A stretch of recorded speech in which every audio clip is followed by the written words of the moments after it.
இந்த சக்கரத்தை சொல்லும் போது ஒன்றுகள் பத்துகள் நூறுகள் இருந்து நமக்கு ஒரு 3 இலக்க எண் கிடைச்சது. இங்க என்ன கிடைச்சிருக்கு? 3 இலக்க எண் 886. இந்த நம்பரை என்ன பண்ணுச்சு? ஒரு பொண்ணு இந்த சக்கரத்தை சொல்லிட்டு நம்பர் எழுதணும்னு அடுத்த பொண்ணு நேரா போய் என்ன பண்ணிடுச்சு? கரெக்டா பாரு, ஒன்றுகள்ல 6 கட்டம் போட்டாங்க, 10ல எத்தனை கட்டம் போட்டாங்க? 8 கட்டம். அடுத்து 100ல எத்தனை கட்டம் போடணும்? எத்தனை கட்டம் போட்டாங்க? 8 கட்டம் போட்டாங்க. அடுத்த மாணவன் என்ன பண்ணா? 8 கட்டத்துக்கு 800 போட்டாச்சு. 8 கட்டத்துல 10களுக்கு 8 10 போட்டாச்சு. ஒன்றுகளுக்கு எத்தனை ஒன்றுகள் போட்டாங்க? 6 ஒன்றுகள் போட்டாச்சு.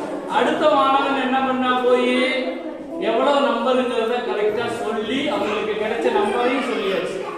இப்ப நமக்கு என்ன பண்ணணும் அப்படின்னா 3 இலக்க எண்கள்ல கிடைச்ச நம்பரை ஒன்றுகளாகவும் பத்துகளாகவும் நூறுகளாகவும் நம்ம பிரிச்சு பிரிச்சு எழுதணும்.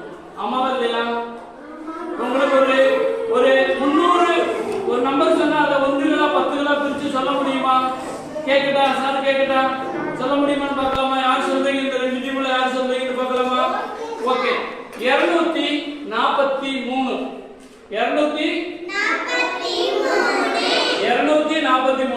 ஒன்றா பத்தா பிரிச்சு சொல்லணும். நூறுகளா பிரிச்சு சொல்லணும். யார் சொல்லுவாங்க?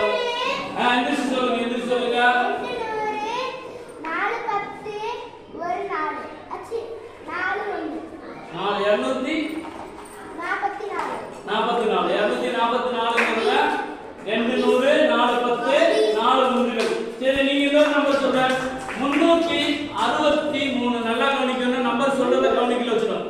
363 3 ஒன்றுகள் 6 10கள் வெரி குட்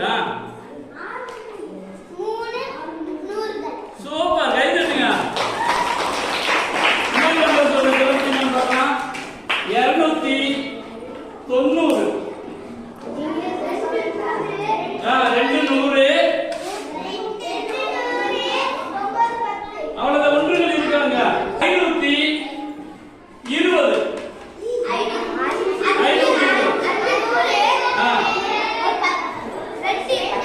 10 அவ்வளவுதான்.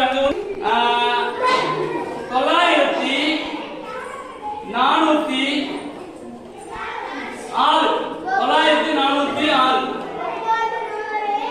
எந்திரிச்சு சொல்லுங்க, எந்திரிச்சு சொல்லுங்க. 90406 சொல்ல தெரியும் எல்லாருக்கும். பிரிச்சு பிரிச்சு சொன்னா அதை கூட்டி சொல்ல தெரியும்.